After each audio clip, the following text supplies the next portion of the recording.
প্রচন্ড হরতাপের কারণে আমরা মরহুম পীরজাদা আবুল বাশার সাহেব রহমতুল্লাহ আলাইহির জানাজা পূর্বক আলোচনা আমরা মসজিদে সমাপ্ত করি। লাশের মধ্যে যারা জিম্মাদারি আছেন, মেহেরবানি করে মরহুমের লাশকে জানাজার পশ্চিমে নিয়ে আসেন। অল্প কিছুক্ষণের মধ্যে ইনশাআল্লাহ জানাজার নামাজ অনুষ্ঠিত হবে। আপনারা যারা দূর দূরান্ত থেকে এসেছেন, আপনাদের সবাইকে আল্লামা আব্দুল হাই রহমতুল্লাহ আলাইহির পরিবার এবং সম্মানী মৌলভীর পক্ষ থেকে আন্তরিক মোবারকবাদ জ্ঞাপন করছি।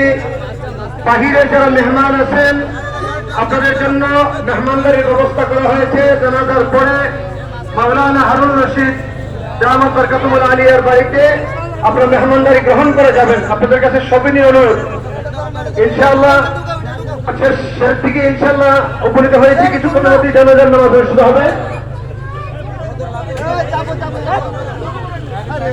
ইনশাআল্লাহ। এই জানাজা আমাদের লাশটা নিয়ে আসার জন্য অনুরোধ করতেছি।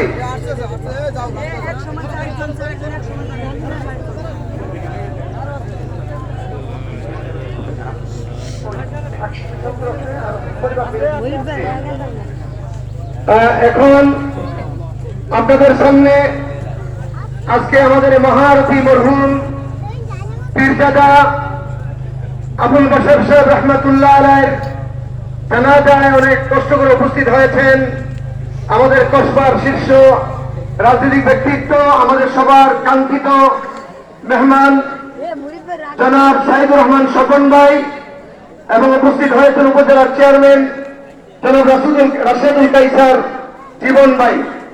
আর পরিবারের পক্ষ থেকে একজন কথা বলে ইনশাআল্লাহ আলোচনা শেষ হবে। লাশটা নিয়ে আসার জন্য করতেছে, একটু জায়গা ছেড়ে দেন। আর এখানে মিডিল নিয়ে আসেন, সামনে নিয়ে আসেন, একটা কাতারের জায়গা খালি রাখি।